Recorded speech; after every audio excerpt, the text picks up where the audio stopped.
येवला शहरात नुकताच ईद मिलन सोहळा मोठ्या उत्साहात संपन्न झाला।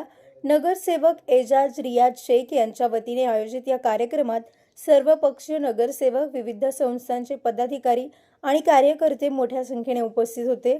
हा सोहळा सामाजिक सलोखा आणि एकोप्याचे प्रतीक ठरला। या प्रसंगी माजी आमदार, विधान परिषद नरेंद्र दराडे आणि कुणाल फाउंडेशनचे अध्यक्ष कुणाल दराडे, शिवसेना गटनेते गणेश शिंदे, उपजिल्हा प्रमुख अमोल शिंदे यांची प्रमुख उपस्थिती होती।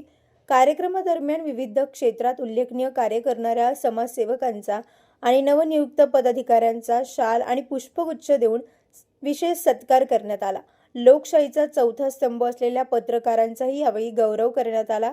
कार्यक्रमाचे आयोजक एजाज शेख यांनी सर्वांचे स्वागत करत ईदच्या शुभेच्छा दिल्या। यावेळी बोलताना मान्यवरांनी सांगितले की अशा कार्यक्रमांमुळे समाजात बंधुभाव वाढीस लागतो। या सोहळ्याला राजकीय, सामाजिक आणि शैक्षणिक क्षेत्रातील अनेक दिग्गज उपस्थित होते।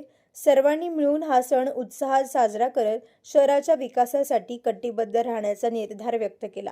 Bureau report, Sachin Wakhare, Yeola. आज या ठिकाणी ईद मिलनचा असा सुंदर आणि छान कार्यक्रम ठेवण्यात आला होता। मी एक समाजाचा छोटा कार्यकर्ता असल्यामुळे आणि हिंदू मुस्लिम समाजाला एकत्र करून शांततेचा एक निरोप शहरात गेलेला आहे आणि मी सर्व हिंदू बांधवांना, मुस्लिम बांधवांना, येवला शहरवासियांना ईदचे खूप खूप शुभेच्छा देतो आणि धन्यवाद करतो। सर्वांनी मला किमती वेळ दिला त्याबद्दल ईदचे खूप खूप शुभेच्छा आणि धन्यवाद। आणि पत्रकार बांधवांना पण ईदचे शुभेच्छा देतो।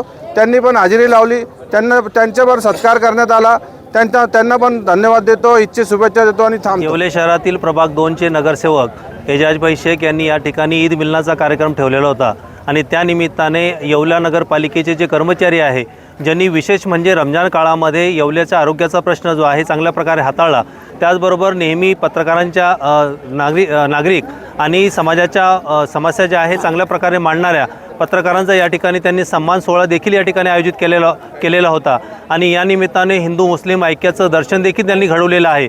आणि म्हणून आजच्या या दिवशी ज्या लोकांनी हाजरी देऊन या ठिकाणी जो आहे हा कार्यक्रम यशस्वी केला, त्या सर्वांना मी पुनश्च एकदा एजाजभाई शेख यांच्या वतीनं धन्यवाद देतो।